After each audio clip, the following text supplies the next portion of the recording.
All right. So thank you for the warm welcome, Brother Gino. And I've known Gino for many years, and it's had a big influence on my life. I'll tell you a little bit of myself. I started out, I was born and raised in the Silicon Valley. My mom is from Hong Kong and Galongtong area. My dad is from Guangzhou. And but I speak Cantonese at home, not well, but I speak it. And then in Mandarin also, because I learned in Taiwan as a child, going back. So anyhow, I'm very happy to be here today, and I wrote some notes on the way over of like, what I, since it's, I guess, a little bit more, academic-y, I wanted to, think of what I want for you guys to take away. And I would say, for myself, my dad, my grandfather, I think what is interesting about us when I notice, like, what do I see as common characteristics that we share? And I think that one thing is that we dream big. We like to dream big. And I always, tell my students, I say, well, what do you think of when I say dream?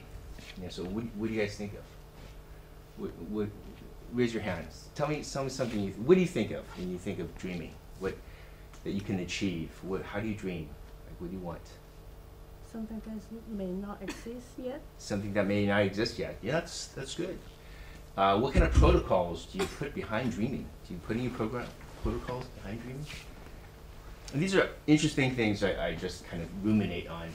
But the one thing is, I notice a lot of people would say, okay, well, I'm here now. So, wow, if I look really hard, I can make it to here, and then wow, I can even get here, from here, where I am now. I say, that is not dreaming. That is, some kind of an engineering feat. Dreaming is, okay, no limitations. That's dreaming. And why? Why go up like that? Because that way you ensure that you have the most efficiency coming down. See, that part from the dream of what you can have, what it could be, what the world could be if you have no limitations. That path leading downward is so much more easy to craft. And then you just have to make the connection from where you are now. That's the most efficient way to go, I think. So that's one thing I would want to say to all of you guys is dream, and dream big. For myself, I grew up in Silicon Valley. My mom was from Hong Kong. She got her master's in child psychology from the University of Illinois, Urbana. That's where my dad got his PhD in electrical engineering. And she started a Montessori styled preschool. So that's, for those of you who don't know, it's an Italian educational perspective, where the kids, they're just given these PlayStations, and you choose, and you choose what PlayStation you want, and then that day, as the kids are playing, you craft skills underneath what they're doing in the exercise. So you learn by play. And then I grew up, I went to Berkeley for undergraduate sociology. And I was decent in math, so I took my calculus like in my junior year in high school, fulfilled the requirement for college, so I didn't take any in college. And ever since, because I thought, oh, well, what am I, next thing is like whatever, linear algebra, what am I going to need that for, this linear algebra stuff, right?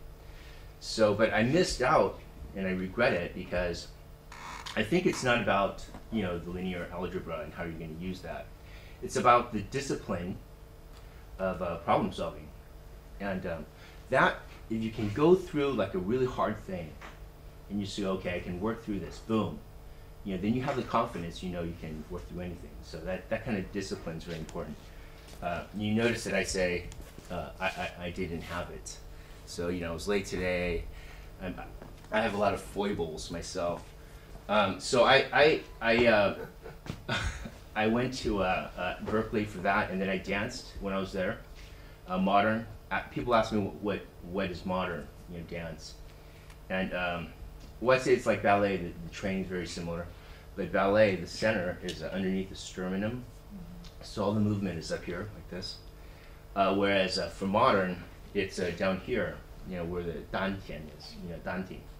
And so the movement signature can be around the center. So that kind of led me to a whole body perspective of things. How do we interact and how do we feel ourselves? But anyway, my path then was I went to Taiwan for a year, and then I got my master's from UCLA in acting. I was dancing at the time, and I got a scholarship to UCLA, and I said, okay, I can choose to dance, which the type of technique I like. I only had like 10 years left on my body. I said, oh, but I could act, and I can act to 100. So leads to the second thing, which is perspective.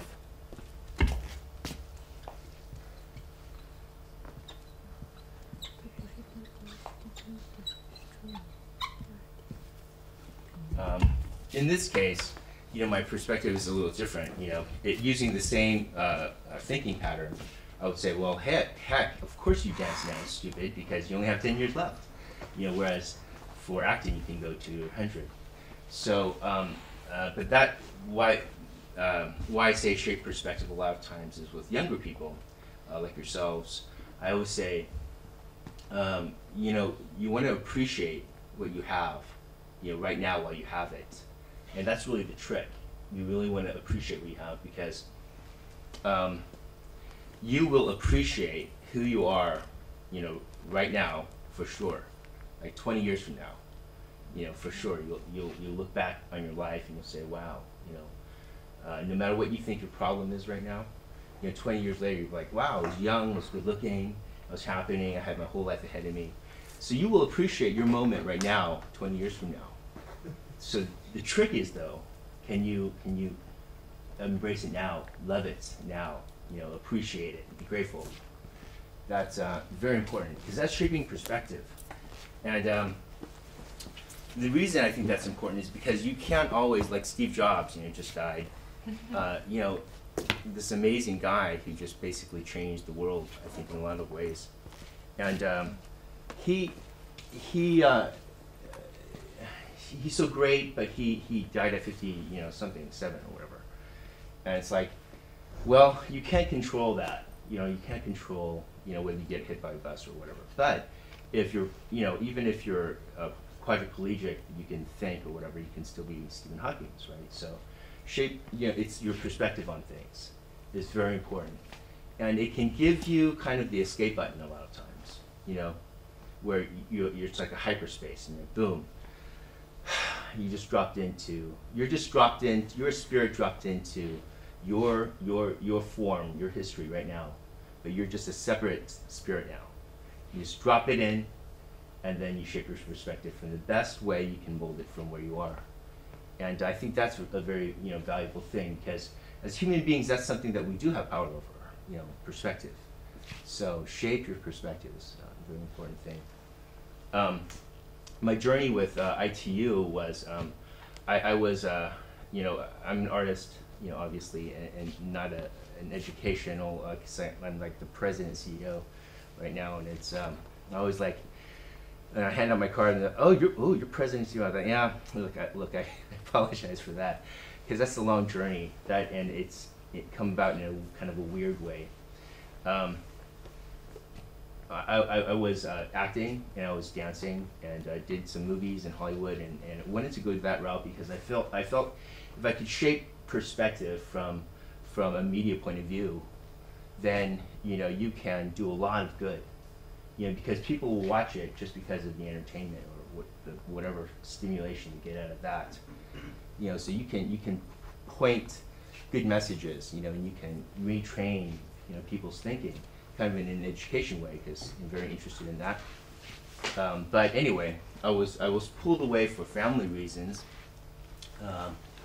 My mom got cancer, and so I went back to take care of her. And then after she passed away, I didn't want to leave my dad alone, so I moved back into the house, in the room, and that I grew up in, and started there again.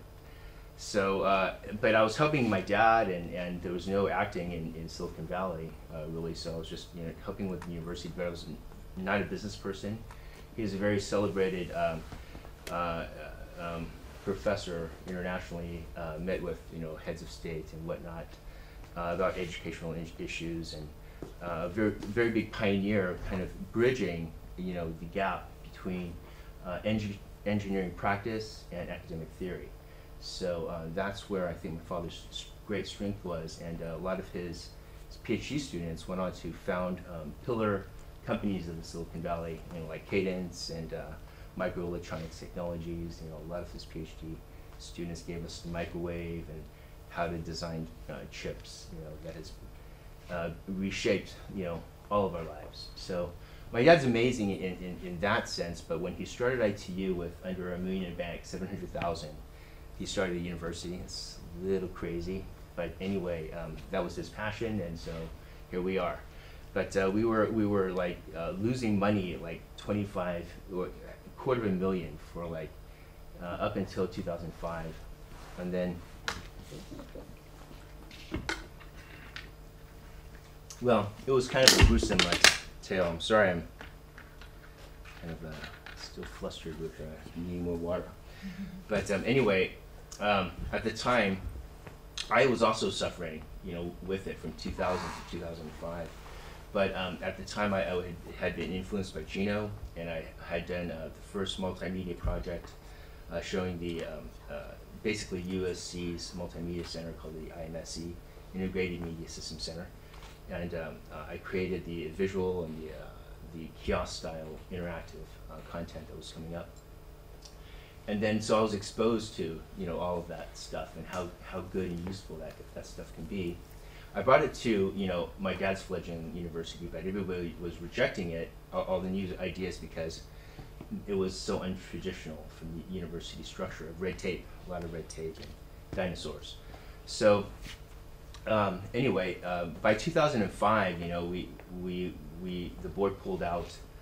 They were, pitching in $250,000 every year, bless their hearts. But then they said, we don't see that you guys are really salvageable, so we're pulling out. So I said, well, Dad, I'd like a chance to take it over. We have 2 months left of budget.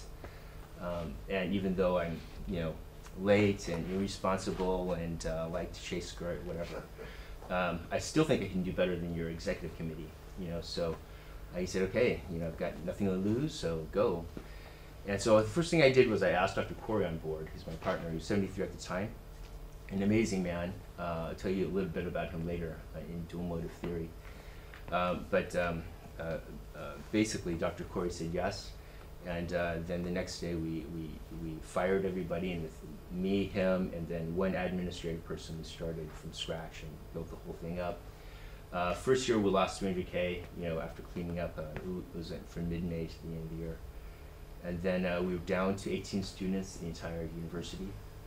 And I couldn't find any donors or whatever, so I mortgaged my dad's family home to invest in the university. And we hadn't taken, my dad hadn't been taking money for 13 years. I hadn't taken money then since for 5. And just, but we were having a great time. And we were so lean that we almost made it breaking even at like 87,000. We lost the second year in 2006. Then 2007 was our first profitable year in history, like in $750,000, and then 4.2 in 2008, and the same about in 2009. We have about 1,500 to 2,000 students now, and we just got WASC candidacy status, which is an accreditation status. So we've been going after for 5 years. So that's also important for that kind of school type stuff. But the stuff that I'm very proud of now is that we're the perspective that we came in. Why my dad created ITU was because it was a part of a greater plan that my grandfather had, which was to create a centralized city, and then design it from the central, have care for the health care. When he took over Canton, he made health care free for the poor, and then he then put in a lot of schools and industries, and if you centrally plan and design it, you can spur growth and development, education all at once in a centralized city plan. And then his idea was then to stamp it out, all over China at that time, or now would be the globe. So if you were to extract from that master plan, the bare essentials, I think it would be education. For development, you need education. So that core piece of the network out of how to build, it has to be there. So that's what we're working on now with ITU. So the platform with ITU is we're trying to take a network university that has its nodes all over the world, and then use the technologies to kind of help everybody develop, all at once. Particularly coming from where we're at in Silicon Valley, where all the hot technologies are and the new business models rise out from, and then implanting them into developing countries, starting from China's second and third tier cities, and then gearing ourselves to what the industry needs are, right where the industry needs are in skilled labor, and then meeting that, and then rising up together.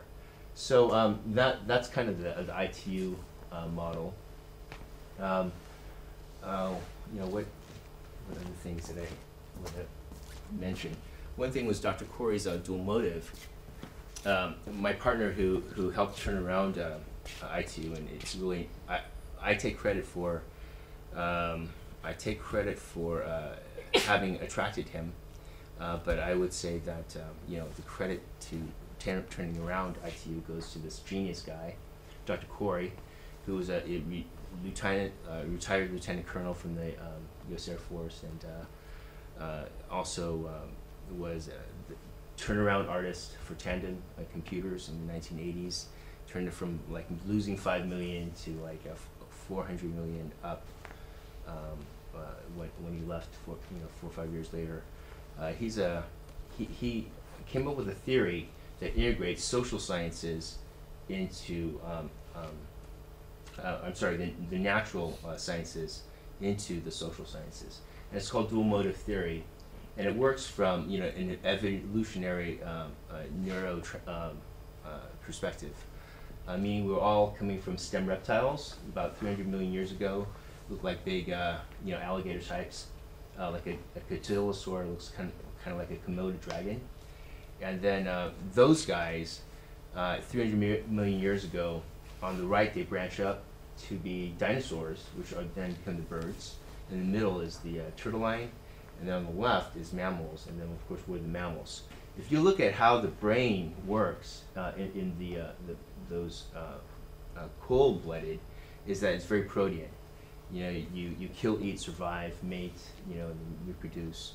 But the mammal has a second layer of the brain, the limbic system, and that allows for them to play, nurture their young, have blood regulation, temperature regulation, and then the last is human beings have the neocortex, which allows for the tug and pull between ego and empathy. But anyway, I don't want to put you all into sleep any more than I have.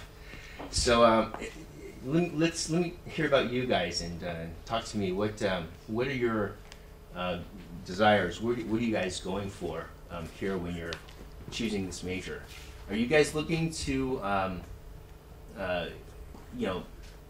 get better jobs? Is it an interest to you? Are you guys interested in the arts? What or is it a good business thing? What are you guys looking for in coming to this place? Anybody want to speak out? No. Okay. Well, okay. Let me put my last thing up here then. And that is expression.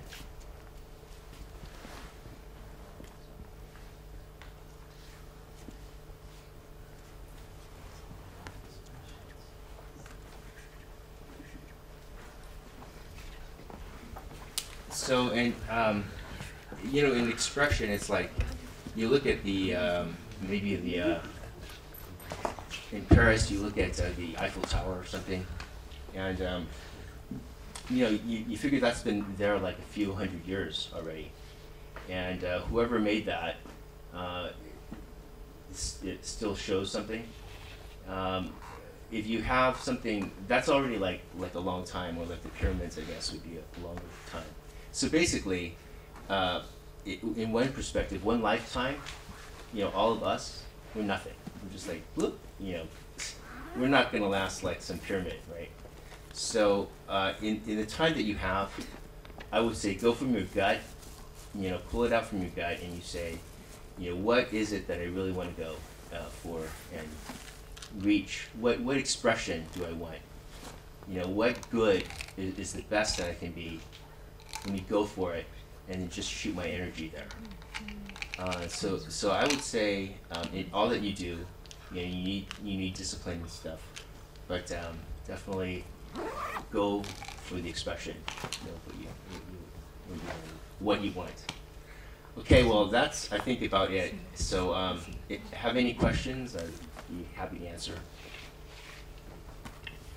Can you talk about the education in China? And you know, your recruitment of students and okay, so online education stuff you're doing? Yeah.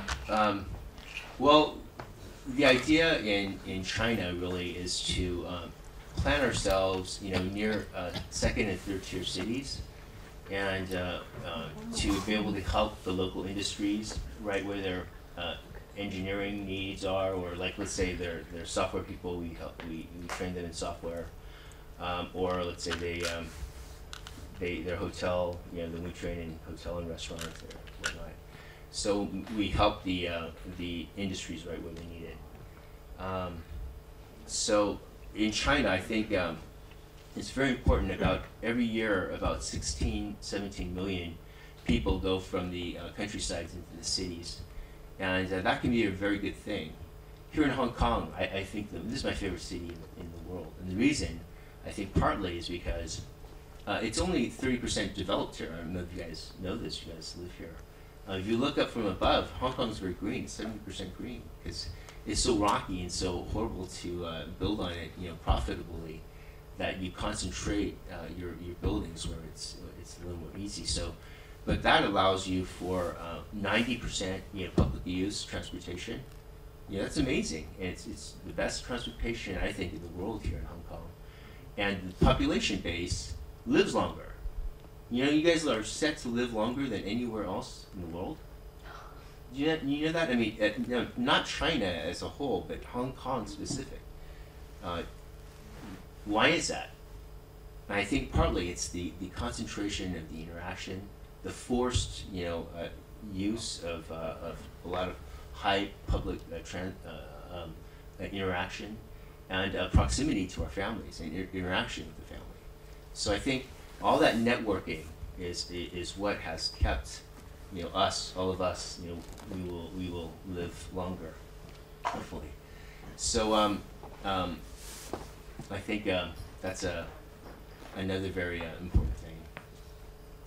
That with the concentration of these population centers, I think if we really want to clean up the environment or take the CO2 out or whatever, I think man is smart enough to do it. We can set, from the time we discovered there was an airplane to fly, you know, these Wright brother guys, to the time we set up a man to the moon and then back was a span of 60 years only. So I think if mankind puts his drive into it, humankind can achieve just about, you know, anything. So I think with that, one of the solutions with this population thing and the pollution thing is you concentrate cities, maybe 50 million or above, 100 million, but you build in everything so that electricity is low cost or no cost, and education and everything else is also more publicly built with infrastructure. I think here in Hong Kong we see you guys need to travel outside, because when you travel and live outside, then you know how great Hong Kong is.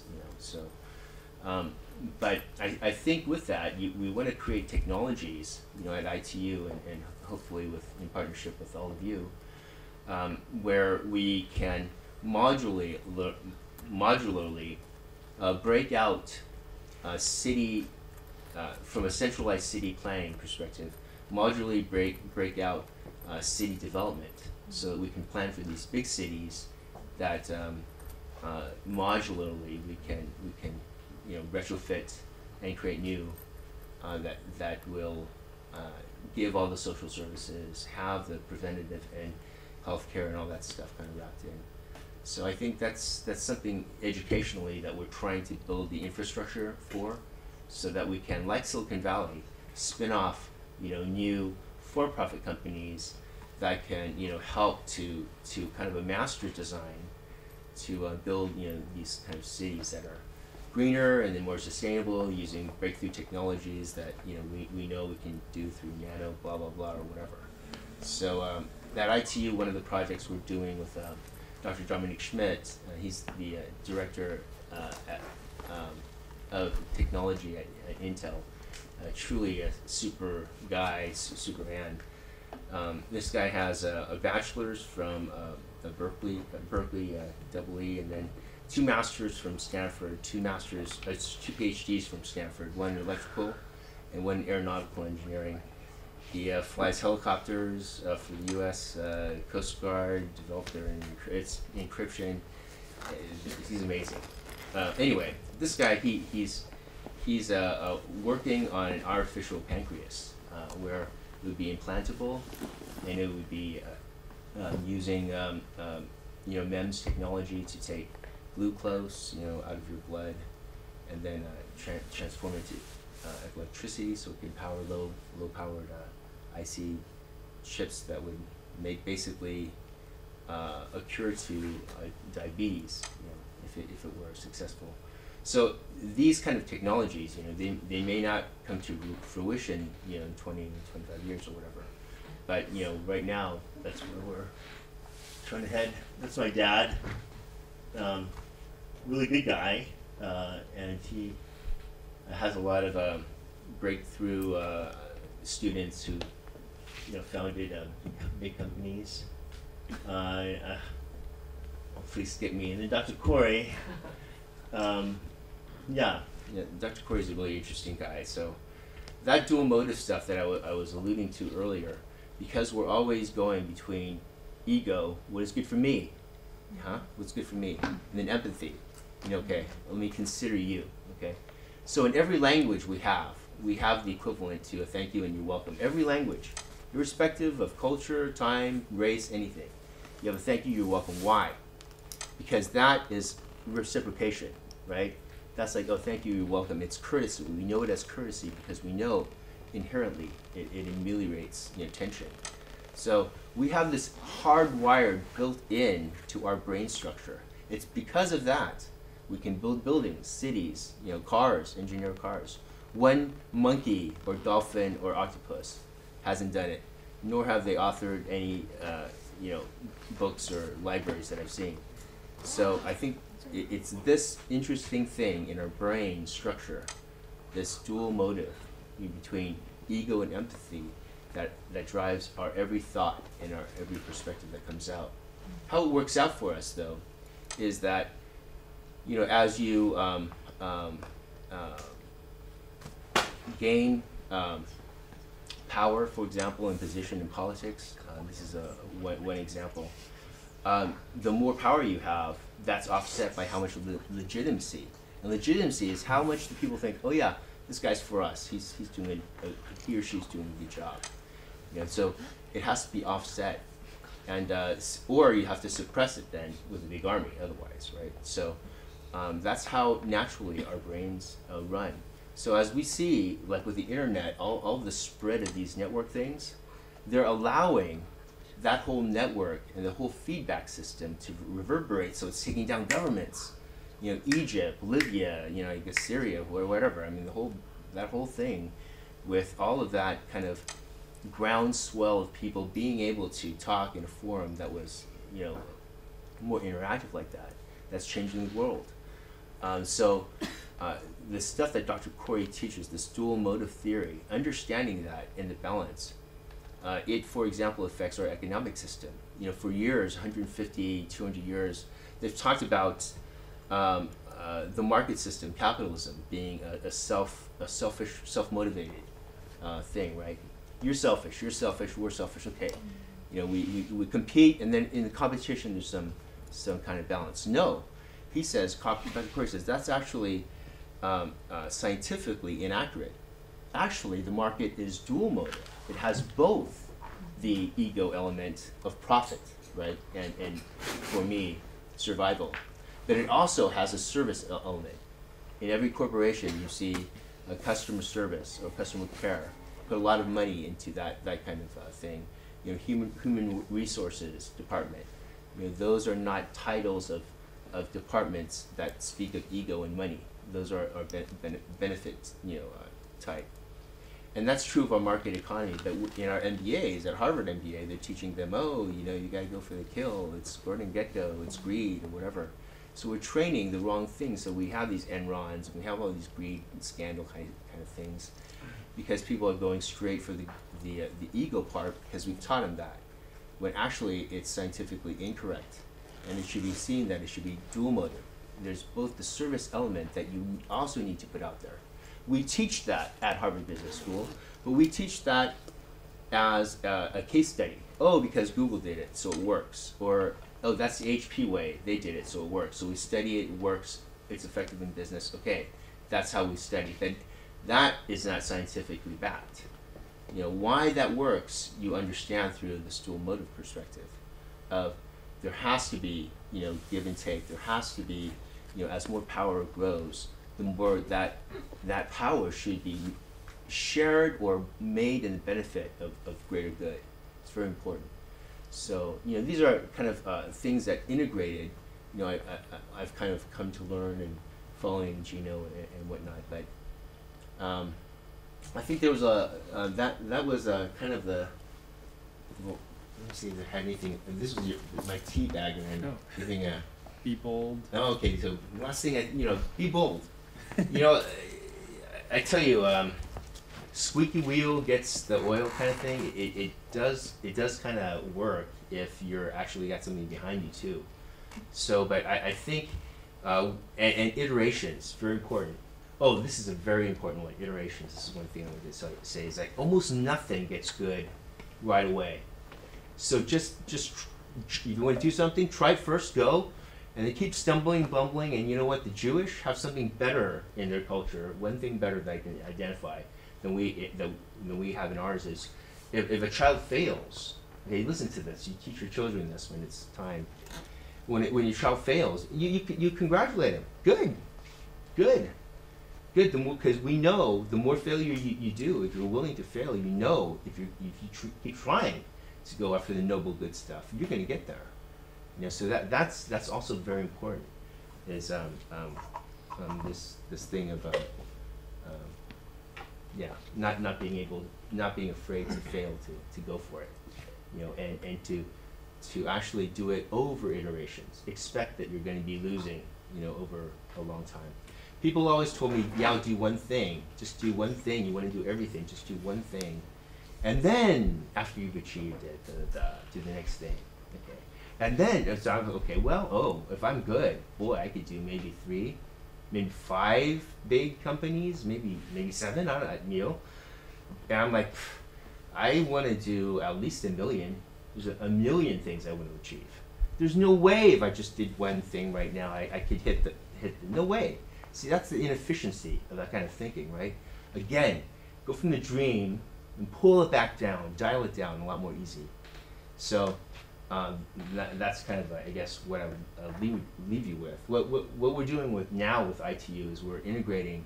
When I came in, we started a digital arts department, very much a la Gino style and spirit, and very from the grounds up, and really working within industry. So all of our instructors are from like ILM, and Pixar and all these places. That's true for ITU in general. Whatever we teach, if it's engineering, it's an Intel, Brocade, Atmel guy. If it's software engineering, it's Google or Oracle person teaching. So same with digital arts. We go out into the industry and we grab, and then we also bring in projects that very much also like Brother Gino has taught to take students who have the energy and the focus and the desire. You guys can make it happen. Gino's giving you guys tools. Take advantage of this guy. Gino's a great door opener. He's offering all these guys, throwing out their names and stuff. Say, introduce me. I've got an idea. But then when you come with your idea, kind of flesh it out. But flesh it out over iterations. Make sure it works. Talk to more people.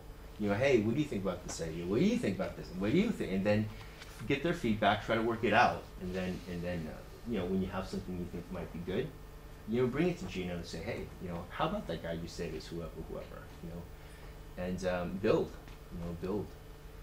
So and point yourselves bigger. Don't be so petty. So many people are so interested in these little petty things, and sometimes you get these inter office bickerings and stuff, and it's just like just drop the pettying. Because there's something good to go after. Spend your time after that. Go and take the best of yourself. Not the laziest or the this or the that or the whatever. I'm not saying don't have fun. I have fun, have fun. But, when you go for the gusto, And, yeah, I think that's it. How do you see the growth right now? So you are doing some online education right now too, right? Online so we're prepared for online. So when I came on board, I knew, okay, Dad wants a global networked university. That's the thing. Okay, well, you got to use technologies, and thank goodness I had met Gino, and so I knew about this stuff. So actually, when I came in 2000, I brought back and we redesigned a structure for a e-learning interface, which was actually, I thought, still had some elegance to it. But anyway, I was blocked until I could take over, and then when we finally had some money to put to development, immediately we started the database development. So right now the database, I always just keep telling everyone on the staff, I say, if it's ITU, it has to be education, learning system, or whatever. Throw it in the database, And the fix has got to go in the database, because that's how we're going to scale it out. So right now our education is integrated. It has program learning outcomes that's tied to the institution's vision of where the things should go, down to the program, down to the department, down to the course level, down to the student their outcomes, the student learning outcomes of every single project. And then that's got to be backed by their e-portfolios, which are also online. And then so we'll never be, a Yege Daihao, even if I have 1 million or 2 billion students, whatever. Never, because you'll always be able to track every single one of my students down to their course and what they did in that course. You'll be able to see it. And it's in their e-portfolio. So it makes it so that the education is also practical, because we mirror ourselves to industry, and we say, okay, what do you need? Okay, that you're now our, you've got the credentials, okay, and what the industry needs. You're now our professor. Here's the curriculum for how to make things really useful and workable. Of course, the fundamentals have to be there, and the one thing I want to say to you guys, you probably know hard work is it. Hard work. That's what my dad always said. Okay, not that I've done it, but anyway, that's the message out to you guys. Very important. And then the other thing though is creativity. You know, my former board chair, David San, he founded Oak Technologies, and another student of my dad's, and IPO'd that and had Acorn Campus, which is the biggest venture incubator for the Chinese engineering startups and stuff. So he said to me a couple of years ago, well, I said, you know, it's like talking to the Oracle talking to you, David. You know, what's out there? You know, what should I see out coming? And he says, well, Yao, technology is pretty much, we can do a lot of things. We can do a lot of things. The question is, how do we put these technologies together? You know, how do we make it useful, you know, and beneficial and all that stuff? Or just to sell, whatever. But why not make it useful and beneficial? And so it's about that. You guys have to be creative. You have to find something new, you know, that is value add. You know, I'm saying these things I hope, you know, business kind of mind people would grab for. But the main thing is, I think, you know, look towards using technologies for the breakthrough capacities, especially you guys who are coming out new and stuff. Look for those breakthrough technologies, and then that are useful, and then go that way. I know right now a lot of your students are from India, and I guess you have more from China now as well? So we're recruiting right now. The recruiting we're going through is because we just got WAS accreditation just last July. So I've developed a lot of you know, connections and relationships. We have a joint lab with Beijing University, Peking University, and that's in artificial intelligence, robotics, and bioelectronics lab. But anyway, in all of that, I'm sorry, what was the question? Well, I'm just, you know, just in terms of your Oh, students, China, okay. China, So, and then how you see the growth or the opportunities of education in China. okay, so you know, the biggest market in the world obviously is China. You know, that's the biggest market in the world. The biggest market in China is education. I think, you know, again, you know, I think Gino has a lot of vision on how it can go from, you know, kindergarten or even, you know, 0 to 3 on up. That's where I think, you know, we should focus our efforts on in education, is 0 on to 3 on up, using technologies and stuff that is more helpful, I think, in stimulating the value system that we want to impart with our young, but then also empowering them to utilize the infrastructure we build to really jettison themselves. So, you know, I think we do all things at once, you know, using this kind of thinking. Any questions for Yao at all on the education? Yeah.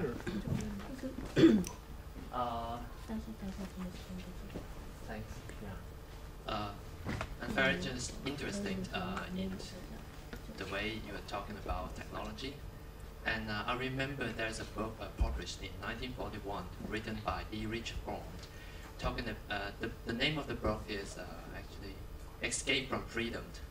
He raised a concept that after Second World War, the technology were very fast developed, and as long as the technology has huge development, it always brings new challenge and as well as opportunity, of course, to humanity. So in nowadays, when there are Googles, Facebook, all these new technology things, do you think as a human being ourselves also facing a similar challenge in this age? And how would you give advice to us to face this new challenge? Wow, thank you very much. I really appreciate that question. It's a big question. I think, yeah, you mentioned we have all these new technologies and all these breakthrough things. You know, what's in the future, and then, you know, how best to kind of prepare for it. I think this dual motive theory that I kind of laid on you today, this gives kind of a scientific backing of why we should we should use just a little bit of extra something, whatever, to build out the entire centralized plan of how we create space and workplace and living and access and blah, blah, blah, so that it helps everybody and it's cheap.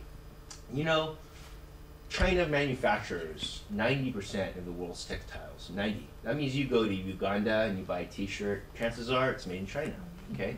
So it's the world's factory. Anything that you go in mass and is produced in China is gonna be cheap, it's gonna become cheap. You know, why can't we do that using breakthrough technologies, design centrally planned cities, you know, that allow for cheap to free education, living, blah, blah, blah. You know, if you just take in a size of a city, say Shenzhen, you build an extra, I don't know, 15, 20 high rises for indigent housing, homeless people. And you just mechanize it, you know, you use new, you know, technologies to sculpt stuff so that you just comes down, you spray everything, you know, everything's kind of built in, you know, already, a bed, whatever, closet space, but then you drops the spray, sprays everything down, goes in down to a tube, disinfects. You know, to do something like that, then you take care of all your homeless people. They can be wearing Armani. Why? Because you just you tell Armani, you say, hey, give me a, do me a unitard, you know, guy girl, really stylish but very functional stuff. I make it in some kind of cotton, whatever rugged weave, and then, you know, that's, you know, you could, now all your homeless people are in Armani, and then you kind of mass do the you know, collection and redistribution and washing of it. You can keep everybody clean. It's not that hard. It's really not rocket science, and we have rocket science on Earth. So it's really about changing the mind, the perspective. Can we get on that? Can we say, okay, let's just take whatever, some magic number of 17% of some kind of tax, perhaps. I think that's what some Hong Kong does. And you say that goes to the maintenance of the city, its infrastructure, and everything we put in, and we keep you know, supporting everybody that way. I think that's the way to go, because that way people don't feel like, okay, it's a zero sum. You know, there's $100 on the table. If I take 30, there's only, you know, 70 left. You know, that's a zero sum. I think what we found with technology, that's not true. You know, what my mom says, when was, you know, 150 years ago, if you want to take a shower, you know, a bath, hot bath, hot shower, any time of the day, you're Queen of England. Okay, because somebody's got to keep that water hot and brewing for you and blah, blah, blah, and, you know, serve it to you. Now, I mean, come on, everybody can pretty much take a hot shower, right? So, technology, and it's not a zero-sum game. It doesn't mean that the Queen's life is rougher, you know, but it does mean that everybody else's, you know, life can get better. And I think we should raise that standard. I think we can mechanize it. I think we can use technologies. It's all out there. I think it'll be cheaper overall. We'll get rid of a lot of crime. You know, pretty much get rid of crime, I think, in a lot of ways. And I think we should look into, you know, using technologies to terraform. You know, I think we're doing a lot of that stuff already, and also seeing if we can't clean up the environment. You know, using new technologies. And they have a lot of things. You know, they're making algae that can produce hydrogen. You know, and then maybe using those for fuel cells. There's a lot of different things going on that, you know, again, you as young people, you know, you can hope you get inspired by that stuff and go after it. And don't give up the dream. I mean, I'm not one of the geniuses that seem to just surround me. I'm not one of them, but what I can say is you can get to where you want to go. You can get there, but do you have the drive? You know, do you have that lasting power? And then creatively hitting it from every side, and trying and bettering yourself, and staying healthy in the process, and having fun. You know, it's a balance, but you can hit it. But do you have the drive, or are you going to give up the dream? Because I think the one thing that my grandfather and my dad and I, it's one thing we share that's different from everybody else is the same dream that we had as kids, the same dream that I had when I was 5 and 8, I have now. You know, the same things, the same things I was telling people I wanted to see in the world and see happen, you know, when I was 5 and 8, it was the same thing, the same. You know, you see a poor person and go, oh wow, right? You know, why can't we do something about that stuff? Well, now I think we can. We can go way beyond that. We can make things so it's Hong Kong-ish, you know, maybe even for cheaper, you know. So I think I encourage all of you to kind of maybe think that way, because you guys are all in the cutting cusp. You guys are all, you know, you guys are the front line between the West and China. You guys know better. There's a professionality in how Hong Kong was built that is now in your DNA. You know, you feel it, you get the sense of it, the law-abidingness, the British stuff. British were great colonizers, you know. You know, they left behind a lot of, you know, good infrastructure, and this you know, rule of law kind of thing is a pretty great thing. Actually, we have about 20 students here from the mainland. Oh, cool. Yeah. So, and the thing is, you know, China can use the talent, because China needs to grow, and it needs to grow right. It can't be more of the same of this crap and bullshit. But I think there's enough good minds out there, you know, we can all put it all together. But, you know, point it that way, and, you know, it's not a zero-sum game. You know, the more is added, the more is added. You know, like Facebook, again, I mean, shoot, I mean, I don't even barely use it. I mean, I have an account, but I don't get it completely, I guess. But gee, what I can say is, wow, it took down a dictatorship government, you know. Oh, 1, 2, 3 of them, boom, boom, boom, in a year. That's power. You know, whatever that's about, that's power. And I would say, also, you know, again, to a little bit of mini tribute to Steve Jobs. You know, the way technology is upon us now, and how we can utilize it in a much more feel-good way, you know, where it's very useful even to older people and convenient for young people all the way through and through. That is a learning platform as well. You know, so I think, you know, that is also something you guys can explore. You know, and I'd be happy to explore with you.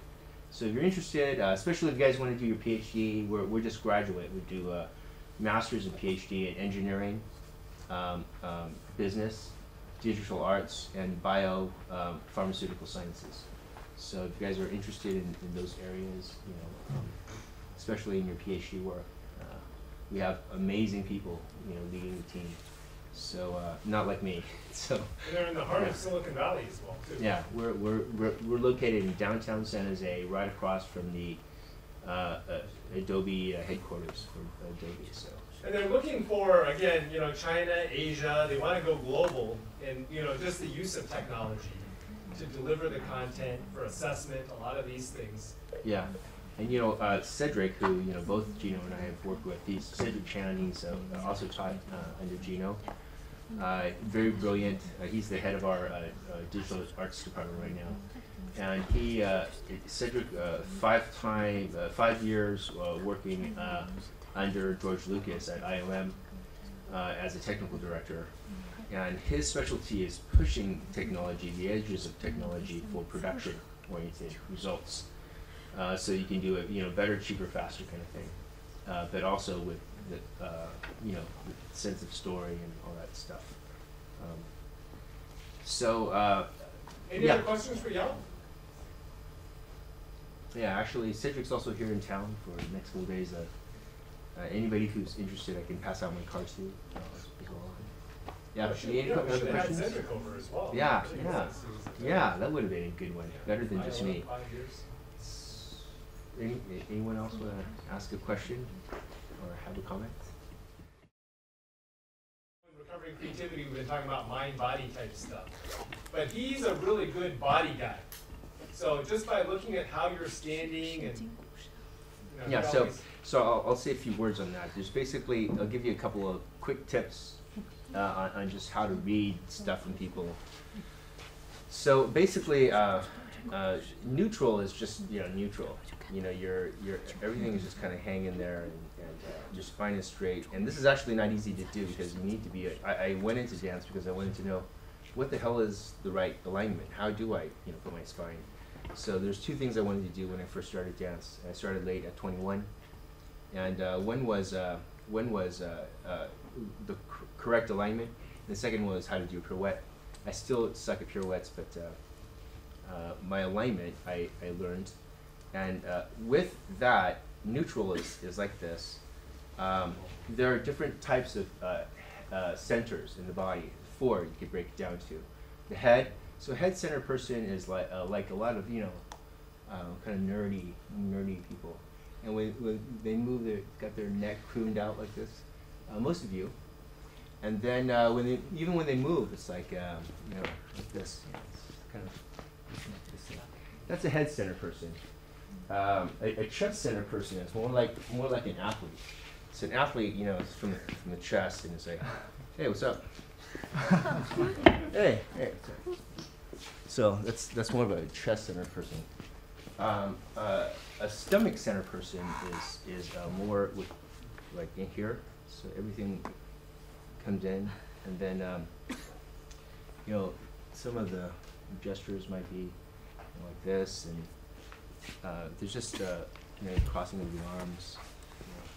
Whereas if it's crossing of the arms, you still might cross your arms as a chest center person, but look more like this.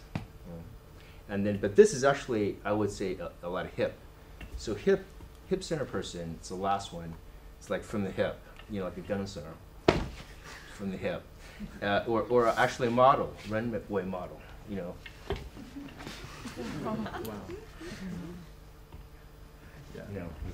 So it's from the hip. Dancers are from the hip. Elvis, it's from the hip. So that's from the hip. Those centers, you can tell what basically how to read a person. And I'll tell you, when I see someone who has proper alignment, it's less than 2-3%, way less, probably less than 1%, way less than 1% of the population. But that will allow you to stay healthy, younger, longer. There's 4 checks if you guys can leave whenever I get. But if you want to stay, the 4 checks I would generally recommend. I developed these in a workshop that I gave. I was teaching at UCLA, body alignment and movement, called AccuFlow. So the checks are number 1. There's 4 of them. Your feet in parallel. So your feet like if you were on skis. But then you kick and they should be hip length apart. What do I mean by that? Well, if you're super fat, that does not mean hip length. It means like where your bone structure is, so that you can support the most weight. Hey, can we do an experiential thing? Maybe have them get up. Yeah. So if you all stand up, try this out. If you have high heel shoes, you should maybe take your high heel shoes off. Yeah, if you feel comfortable, that's fine too. But to learn it properly, you basically want to be like in skis, and like I said, and then hip centered apart. And then the check itself is that when you bend your knees, your knees should pass over. Right, it can go anywhere, right? So, but it should pass over the weight-bearing part of your foot, so that if you were to come up on the balls of your feet, it would be aligned. So basically, you want to pass this through your knees, the front 2 toes. So that's the first check. The second check is your, or actually this should probably be the first check, but is the alignment of your direction. Okay, so that is when I tell people, okay, hey, everybody, stand straight. Stand straight. Come on, let me see you stand straight. Okay. What I get a lot of when I tell people stand straight, they do this. They go,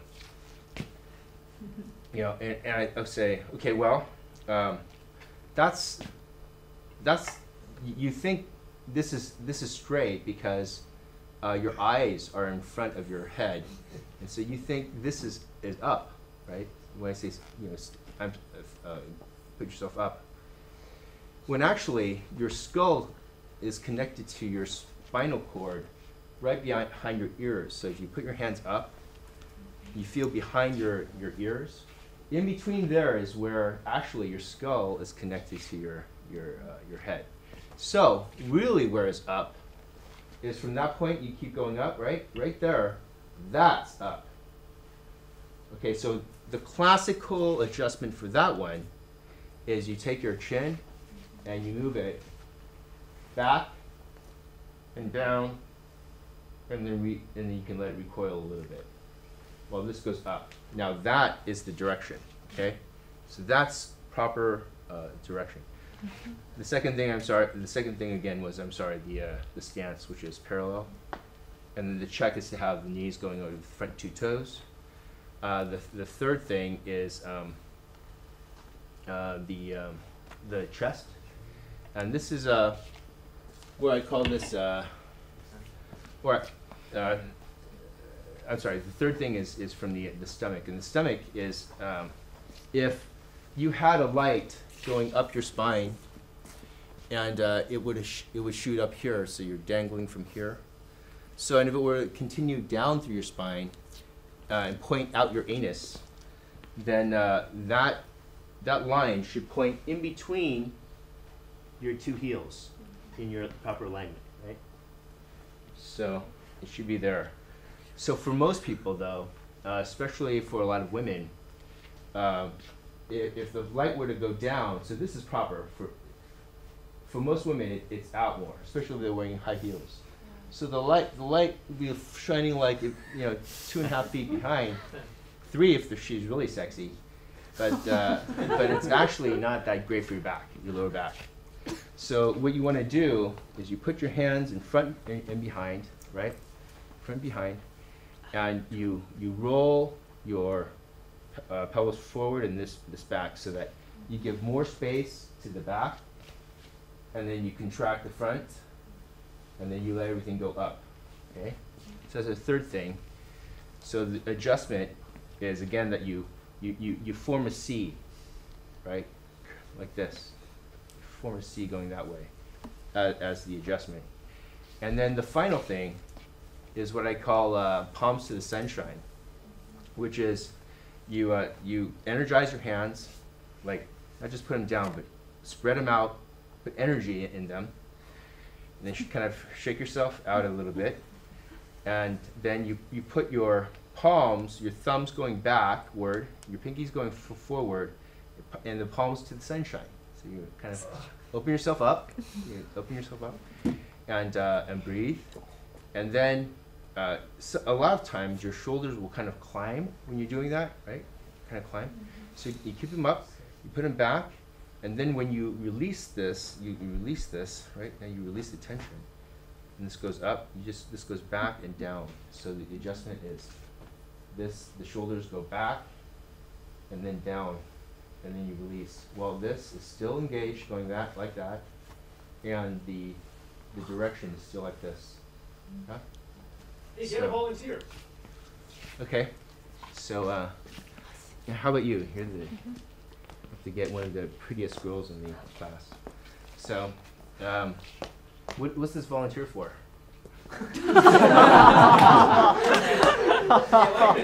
Okay, so what I would say is, when I see someone like this, what's your name? Paprika. Paprika. Okay. So you see Paprika here.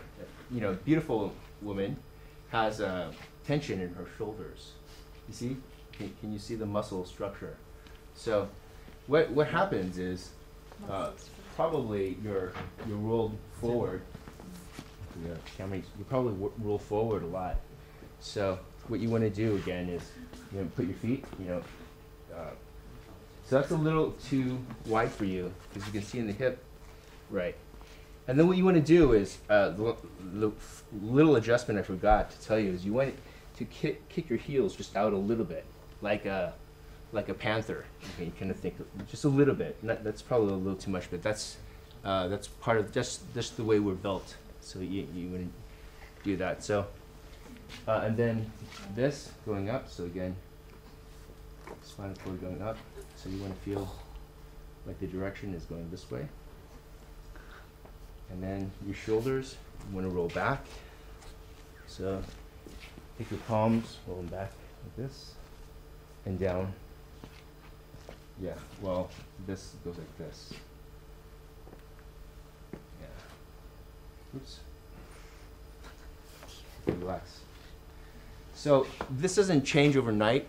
So you can imagine, for example, like my fingers represented, say, your muscle structure, right? And let's say I'm always holding one like this, perpetually. Well, then the blood circulation is going to start, stopping more. It's going to be narrow around here. It's going to hold this more, and the bones will start to go inward and all that, right? It'll be hard to go like that, right? Same with your body structure. If you're always, giving it the wrong, thing, then it's going to start to create tension in that area. So that's why you have this. So this kind of thing is, you want to get worked on if you can. Work on yourself. That's how I learned, actually. That's how I learned how to massage. Breathe. Okay, so the way you take an acupressure massage in general is you focus on the point of commonality, basically the pain centers of where you're being pressed. And you breathe in, and when you breathe out, you release. And you have to make a sound. There you go. And the reason for that is it ensures that there's enough volume coming out for the toxins to be released through your lungs. And that whole cycle is part of the release. Yeah. So shoulders back and down. So it'll take a while. So what you want to start is you want to start putting them back and down. You go, oh, that's just not right. It keeps wanting to go the other way. So you want to go as much as you can, and then just go somewhere in between where you were and where you kind of want to be. Kind of just middleize it, okay?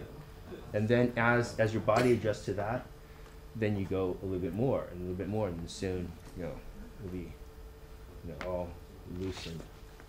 And the muscle will release itself, because the muscle is following, in this case, the bone structure, right? You put your bones that way, then the muscles are following that.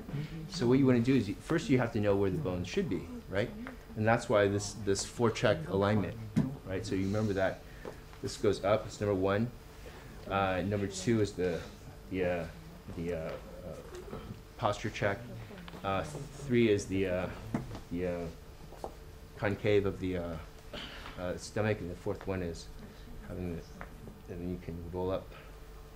So everything, I learned this from dance, because what happens in dance is, when you're doing a pirouette or something,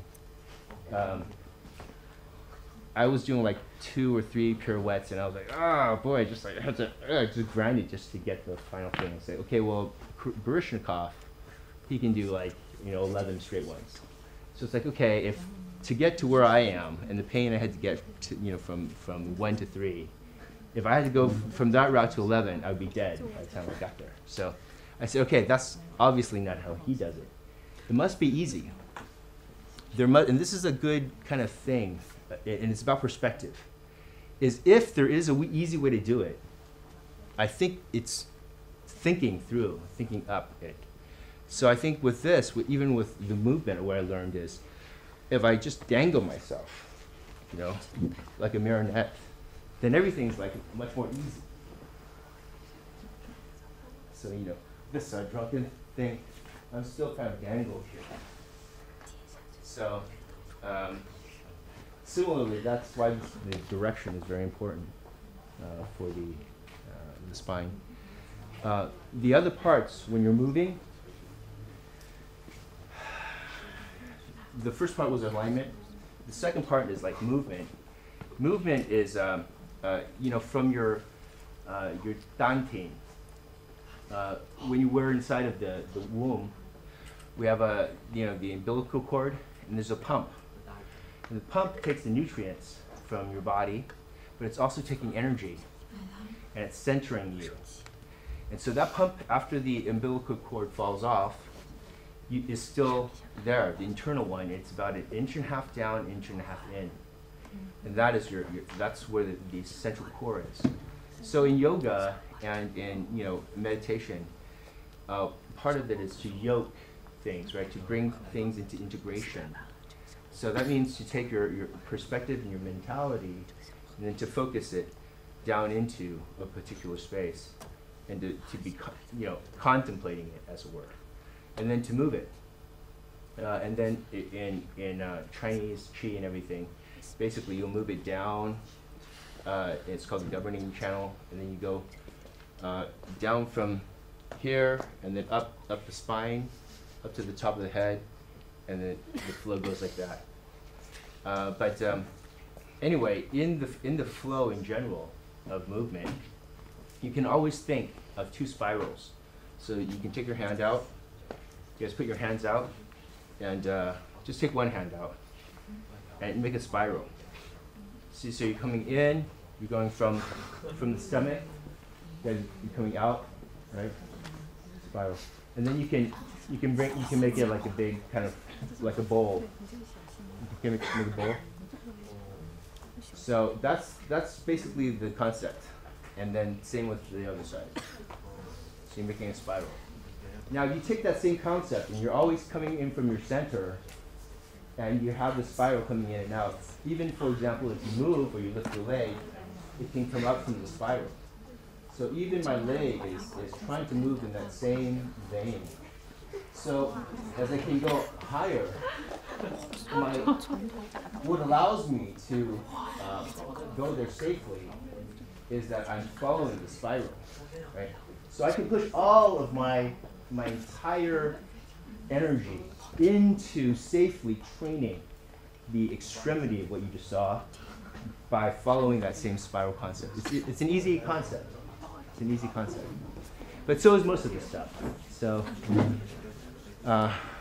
anything else? Yeah, do Paul. That's what I suggest.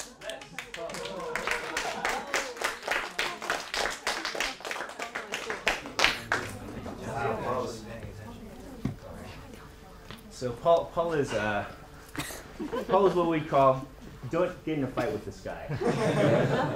So Paul, I would say, is breathe.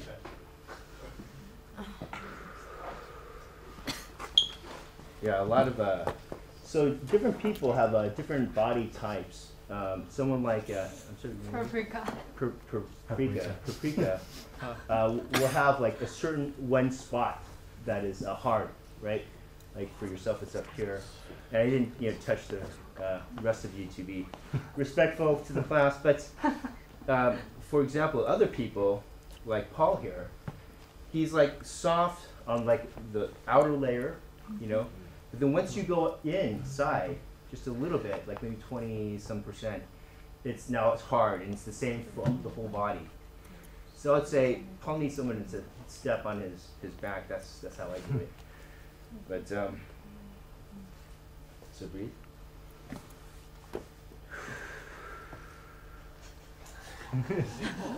Pretty good? Doing good? Yeah, this one. I got a game to play tomorrow. He's a hockey player. Oh, yeah. This body can take a lot of punishment and deliver a lot of punishment. So, like I said, my first assessment is still the same. Be friends. Don't pick a fight with this guy. So, but I would say, Paul's thing is obviously very healthy and capable. Is just get someone to work on you, beat on you. Okay. Get that more than Posture wise, what do you think of his alignment and stuff? Let's see. So again, the for the neck, you want to bring your chin back. So your chin, you want to go back and then down. While this is going up. Right, so your spine connects here. Goes up. Breathe.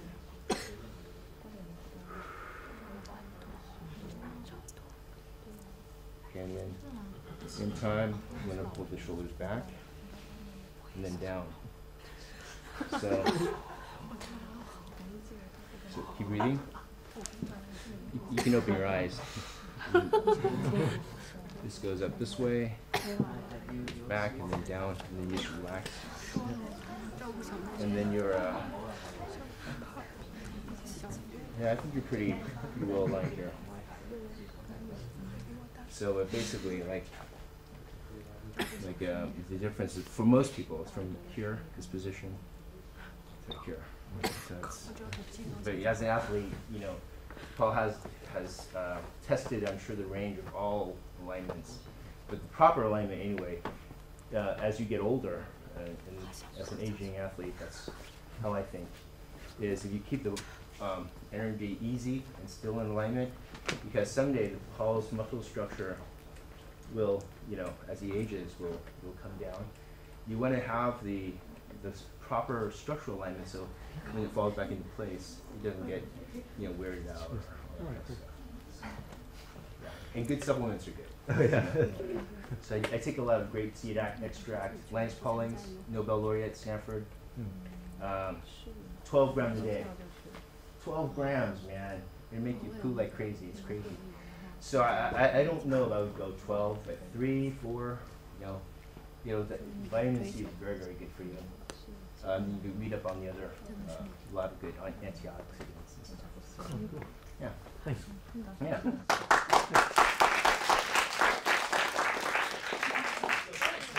So the key thing about, again, Yao, just on the body side, I don't know if you can tell, just as he's doing a lot of the different motions, he's very aware of what his body is doing.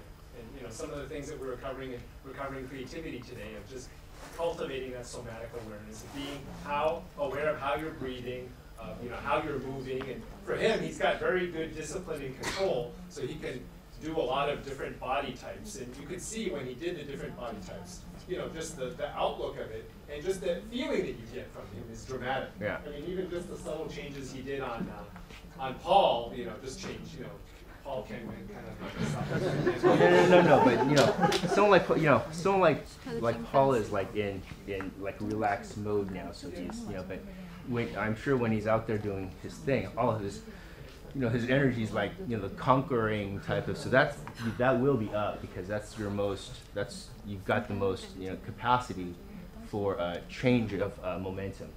So you know, I'm sure Paul's very. And the interesting thing too, just talking about leading with the head and stuff, of just when you're in thought, and we'll talk about this more in the Recovering Creativity class, but just looking at people's posture and looking at how they stand, which we kind of did when you were standing, you know, when we did the circle.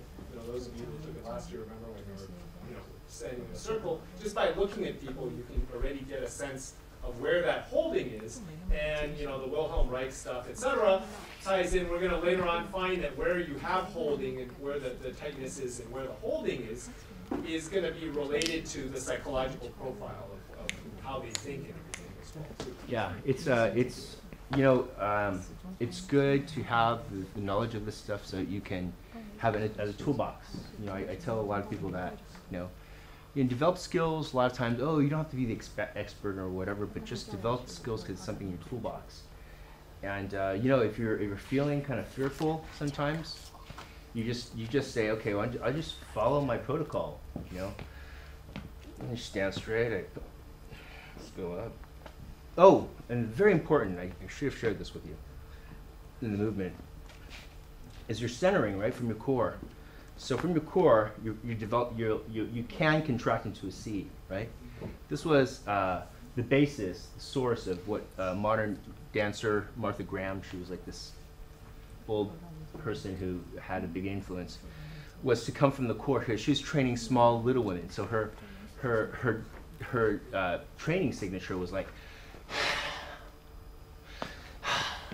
yeah, this kind of, and that became like the dance aesthetic, which is, I think, not a good aesthetic. Too much suffering, you know. But you know, that whole sense of coming from the core is very important. And it's also important, like I said, if you can think dynamically, you know, of like where you put your weight and how and why, and explore all those different places in your hips slowly, because you can hurt yourself. Then you want to, like, as you bend over, you kind of explore where your hip is at, these kinds of exercises, even though they seem very kind of rudimentary, are those exercises that can make you as flexible as me, because that's all I do.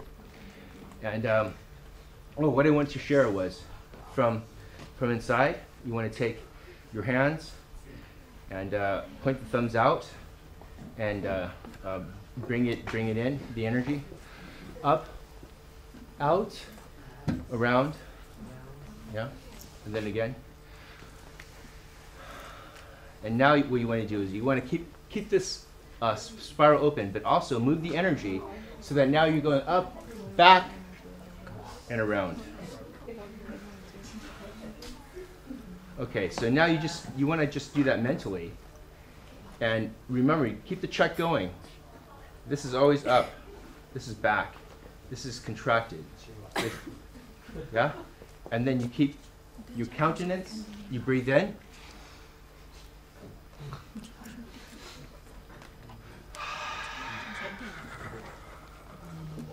Try it. So you breathe in, breathe in. Everything open. And then you breathe out. Again. Okay, now just bring everything down a little bit. Now keep that smile part.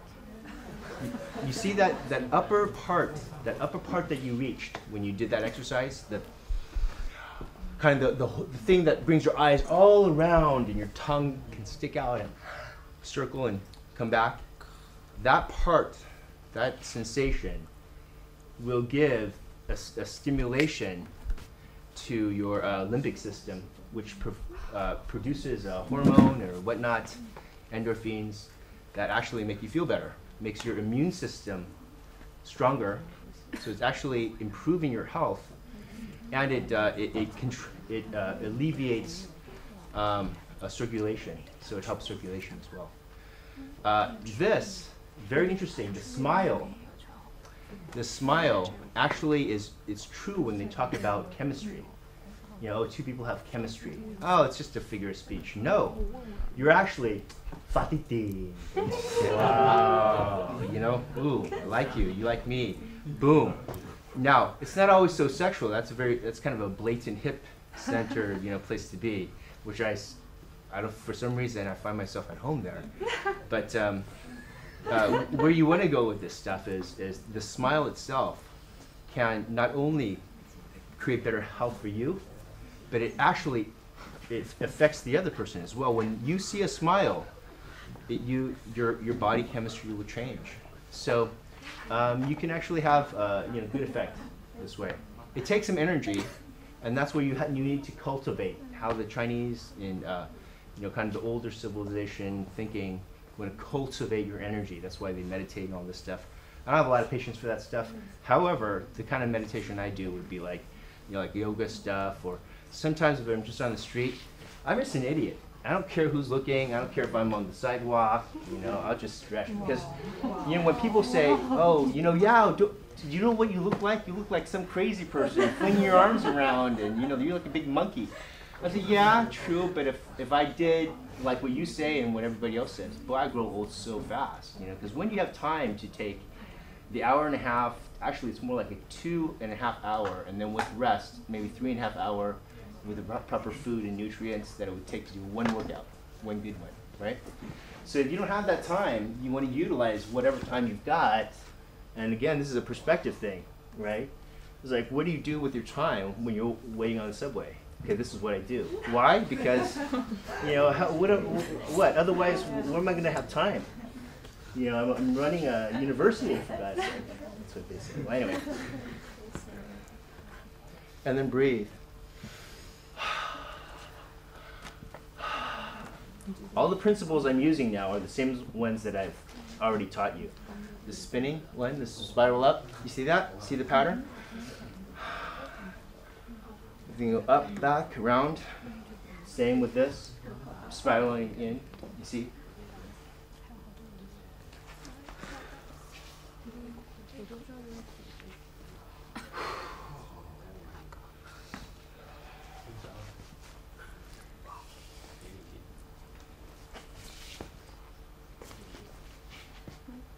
You know, I don't do it very well, but when I did study, it's just, and with the eyes, it's like, like that's, the more the eyes move, the smarter the person is. That's peaking opera. It's very interesting because they've shown in studies that if you're depressed, just move your eyes around. Go into the mall, look at everything that's red, or look at everything that's purple. Just, move your eyes fast. You won't get depressed anymore. So it's interesting that in Chinese opera, the lessons are there to be learned. So anyway, embrace your culture, I think. What we have as Chinese is lasting, because I was born and raised, American, as is Gino, I think. Right? You were born and raised, yeah. So true ABCs, but we're also true Chinese culture. The values that we have for education, for protecting our elderly and taking good care of our young, and providing for the society. Those are old world values. Those are stuff of community and culture, village. So I encourage you guys also. Be friendly to people. Spread a little bit more love, and have a different perspective on it.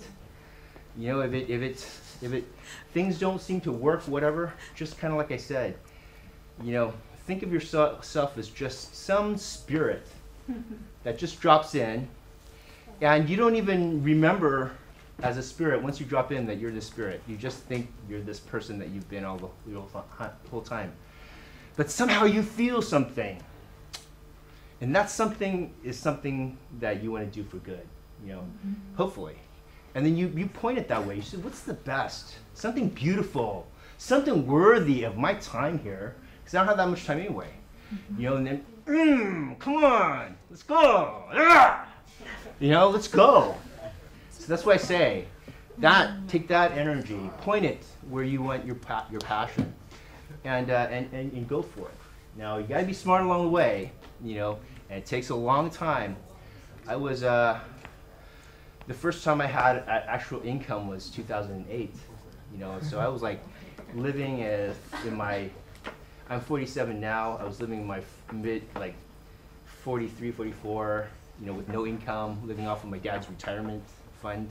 Basically what everybody else would call loser, living at home with his dad off of his dad's retirement. Well, kind of driving, the old Honda 1990s Accord that I still have. Love that car. But that's what I had, but I never felt like a loser. I always felt like I was a winner, and the people who surrounded me were, obviously winners. So I would say there are different. Now I was lucky, Montessori mom, dad's this great professor, loving dad guy, very balanced childhood.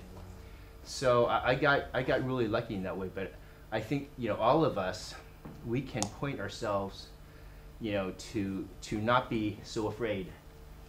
Not be so afraid to fuck up, to make mistakes, to whatever, but to go for it and give it a good college try. If you miss it, you miss. But you know what? Pick up yourself and great, you failed, great, you failed, great, you failed. Because that's how you're going to become, success. So that's taking it from me because I'm the perfect example of that. So and then also, who do you choose to surround yourself with?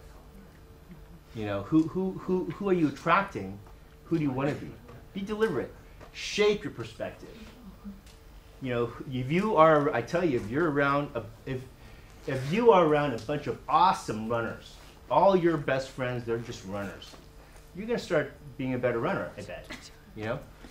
So if you want to be, if you're around a lot of smart entrepreneurial people, you learn how to be, good that way, and whatever it is you want, craft it, and don't think it's not doable.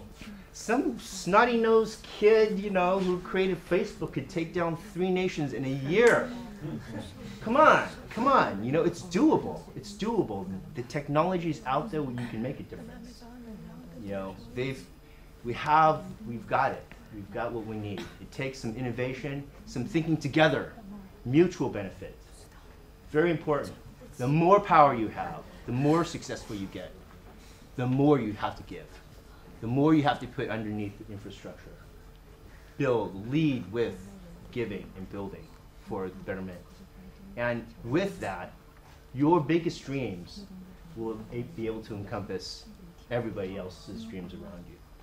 So, and then that is really kind of what ITU is about, is, you know, let's make it better for all of humanity. So with that, thank you very much.